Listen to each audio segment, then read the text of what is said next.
This video is brought to you by Dr. Kristen R. Bromley's Guitar Method Book Series and Online Music Academy.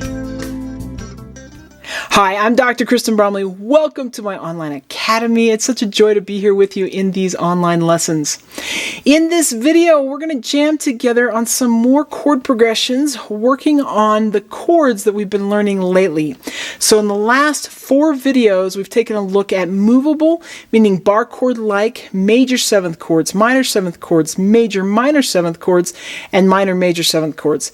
Major minor 7th chords are also known as dominant 7th chords. They're like the common 7th chord that we run into all the time. So we've been learning those and how to play them all over the fretboard. We've worked on each one, learning a shape for the 6th string and learning a shape for the 5th string. Now we want to start combining them together as we play some progressions. So it's going to be super fun in doing this. This video accompanies lesson 22 from my Chords and Harmony Books 1 and 2 method book. So as we get started, we're going to be on page 147 with chord progression number 5. And then we're going to play some other chord progressions after that. Of course, as we're jamming together on these chord progressions, we will have bass and drums accompaniment, so it's going to be a jam. You, me, and the bass and drums jamming together on these progressions as we work on getting these chords down, which is going to be super fun. In the last few videos, as we were learning these, we learned that we have a 6th string form and a 5th string form for each of these, meaning we have the root note on that low 6th string and we have a shape that works for that, and we learned about one on the 5th string as well. So for example, with the major 7th chords, I'm up at the 8th fret playing that C major 7. We learned how to play these and we went around the circle of 4ths doing them. And we did that for the dominant 7th chords as well.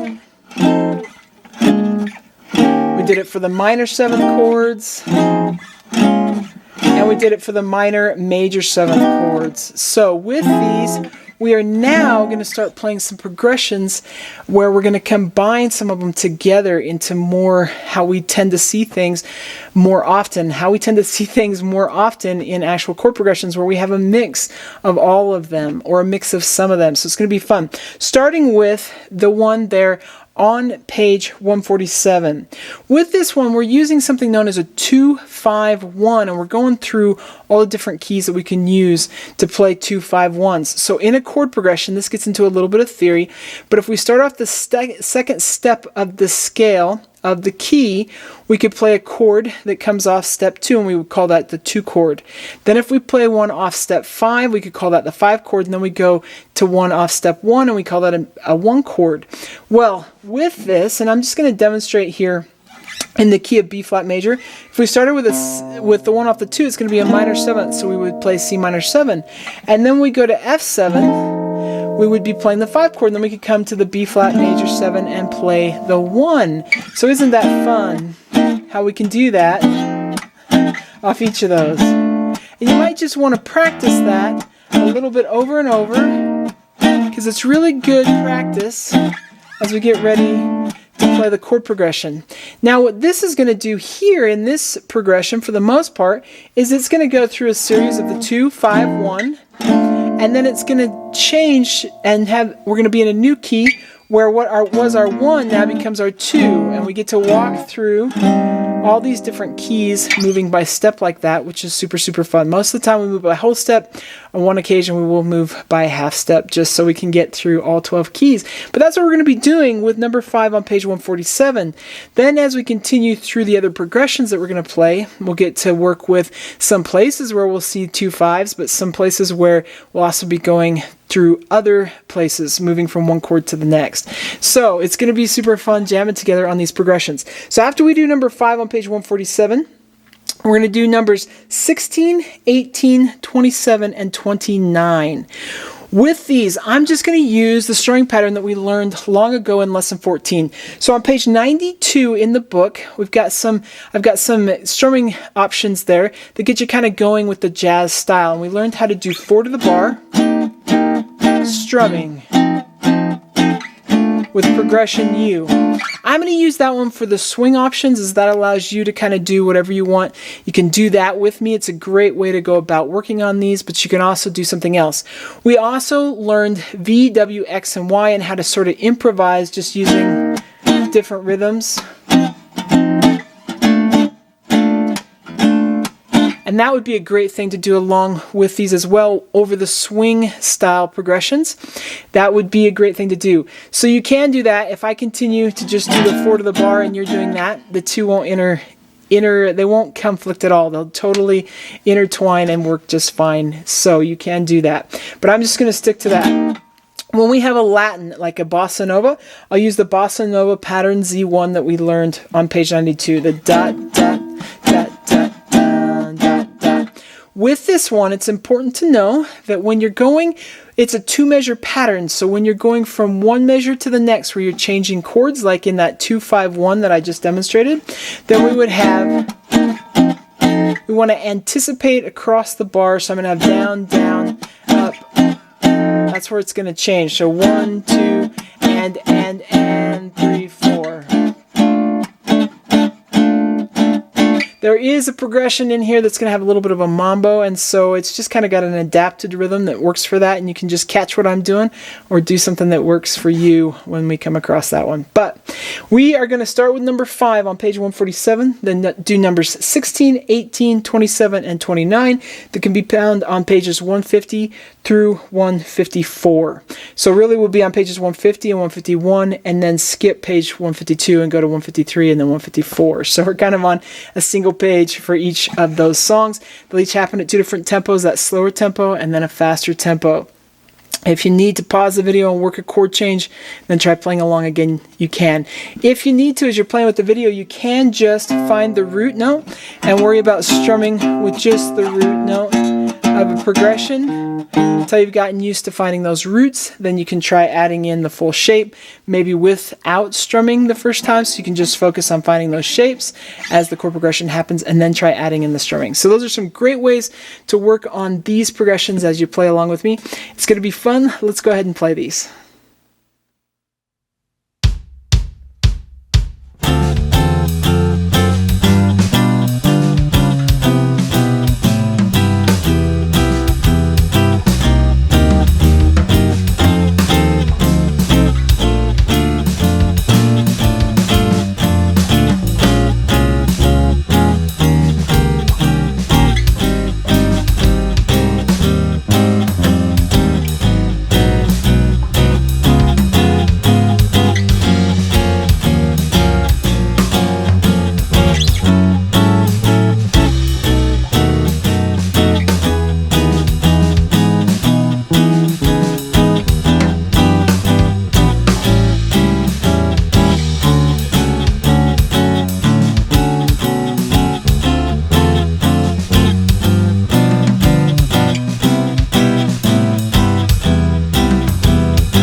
All right, we are off to such a fantastic start. I hope you are having so much fun with this.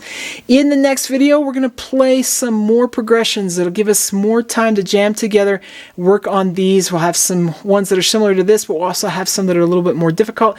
So you get to work on more mastering of this style of playing, which I love. So it's going to be fun. Take care, and I'll see you next time. Thanks for watching this video. If you found it helpful, please hit the like button and subscribe to the channel. And be sure to check out more great content. You can find more information about me and my products at KristenBromley.com. Take care.